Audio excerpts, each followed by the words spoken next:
Merci, Madame la Ministre, pour votre présence. Alors, beaucoup de choses ont déjà été dites. Je crois que les mesures en faveur de la simplification des procédures administratives, celles qui visent à mieux accueillir, bref, l'objectif poursuivi par le plan Bienvenue en France, évidemment, sont à saluer.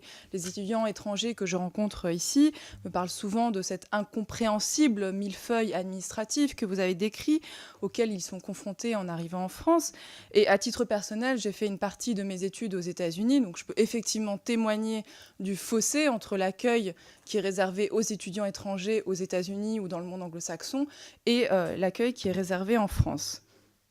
Nous ne sommes pas, en tout cas je ne suis pas, opposés au principe de la différenciation des frais d'inscription entre étudiants français et étudiants étrangers, ni au principe qui veut que les plus riches payent plus et les plus pauvres payent moins, voire ne payent rien.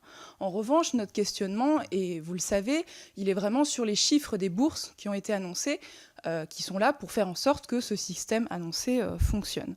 Vous avez parlé d'une augmentation de 7 000 à 15 000 des bourses d'exonération des droits d'inscription attribuées par le ministère des Affaires étrangères via les postes diplomatiques, auxquels se rajoutent 6 000 bourses via les établissements eux-mêmes. J'ai par ailleurs ici une lettre de réponse du Premier ministre, donc en réponse à la lettre qui avait été adressée à l'initiative de mon collègue Jean-François Mbaye et dont j'étais cosignataire, qui mentionne 33 000 bourses au total. Donc, déjà, on est un petit peu différent. Mais ce qui m'interroge, c'est que 21 000 bourses ou même 33 000 bourses face à 324 000 étudiants étrangers aujourd'hui, cela peut paraître un peu faible, surtout si on veut passer de 324 000 à 500 000.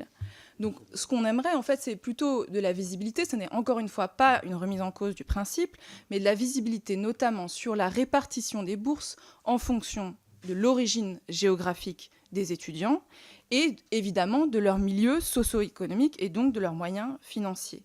Comment, en final, pouvez-vous vous assurer et nous assurer que les étudiants les plus riches, et il y en a effectivement, il y a des étudiants étrangers qui ont tout à fait les moyens de payer 3 700 €, qui viennent en France et qui payent 200 €, comment pouvons-nous nous assurer que ces étudiants-là payeront plein pot, si j'ose dire, tandis que les étudiants les plus pauvres, notamment en provenance d'Afrique et d'Asie, payeront moins, voire seront exonérés?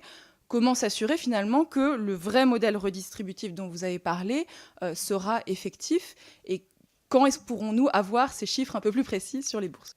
Pour répondre à Madame O et à Madame Jeuneté sur la question des chiffres, en fait, je crois que personne ne parle de la même chose quand on parle des chiffres de bourses, d'exonération, etc. Nous avons 330 000 étudiants internationaux sur le sol français. Sur ces 330 000, 245 000 sont en formation diplômante relevant de diplômes nationaux. Donc vous voyez qu'on en a déjà 90 000 qui sont présents sur des diplômes qui ne sont pas des formations diplômantes de type diplômes nationaux. Sur ces 245 000, il y a évidemment les étudiants communautaires, plus les pays avec lesquels nous avons des accords particuliers, la Suisse, le Canada, etc. Bref, cette mesure concerne 130 000 étudiants, si on prend tous les étudiants qui sont sur le territoire. Je suis désolée, ça devient vraiment technique, mais comme vous me parlez de chiffres, c'est aussi important que je vous réponde en termes de chiffres. La répartition de ces étudiants, c'est 40% en premier cycle, à peu près 20% en master, et à peu près 40% en doctorat. Ce sont les grandes masses, d'accord ? Et ces chiffres ne concernent que les étudiants qui sont en train d'arriver sur le sol français, puisque tous les étudiants qui y sont déjà ne sont pas concernés. Au travers de ce dont les postes disposent, les bourses du gouvernement français, il y en a 7 000 qui sont actuellement données, on en rajoute 8 000 de plus, ce sont toutes des bourses au mérite. Ça, c'est important aussi de le rappeler. Au travers des 33 000 étudiants d'ores et déjà exonérés du fait qu'ils sont inscrits dans des conventions entre établissements français et étrangers. Toutes ces conventions prévoient que les étudiants soient sélectionnés. Donc ils sont aussi là au mérite, et eux non plus ne sont pas concernés par les droits différenciés. Donc en fait, voilà peut-être la différence que vous avez entendue dans les chiffres. C'est actuellement 7 000 par le MAE, plus 8 000. C'est au travers des conventions, 33 000 qui sont d'ores et déjà exonérés. Possibilité d'en ajouter 6 000 de plus hors convention. Bien sûr, toute nouvelle convention signée exonérera les étudiants, ou en tout cas les frais seront fixés par les conventions. Et donc on revient de ce point de vue, et je suis désolée, c'est vrai que c'est un peu compliqué, un peu technique, mais je pense que c'est important, on revient à la question qui a été posée par M. Warsmann de l'expérience à l'étranger. Chaque fois qu'un établissement signe une convention avec un autre établissement, c'est une convention d'échange. Ça signifie que ça nous permet d'envoyer nos étudiants dans les universités avec lesquelles cette convention d'échange est fixée, sans que ces étudiants aient à payer les droits d'inscription de ces universités, y compris quand ce sont des droits d'inscription extrêmement élevés, puisque ce sont des échanges équilibrés.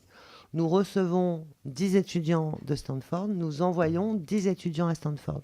Je ne vous explique pas le coût des études à Stanford, mais évidemment, il y a un bénéfice pour nos étudiants. Et dans le cadre de ce qui est travaillé actuellement par la Commission européenne, il est prévu un doublement des financements pour les mobilités Erasmus et Erasmus+, qui, si tout se passe conformément aux prévisions, passeront de 15 milliards à 30 milliards d'euros. Donc oui, effectivement, l'idée, c'est que l'on puisse proposer une mobilité internationale à un maximum d'étudiants, parce qu'on apprend énormément de choses en mobilité internationale.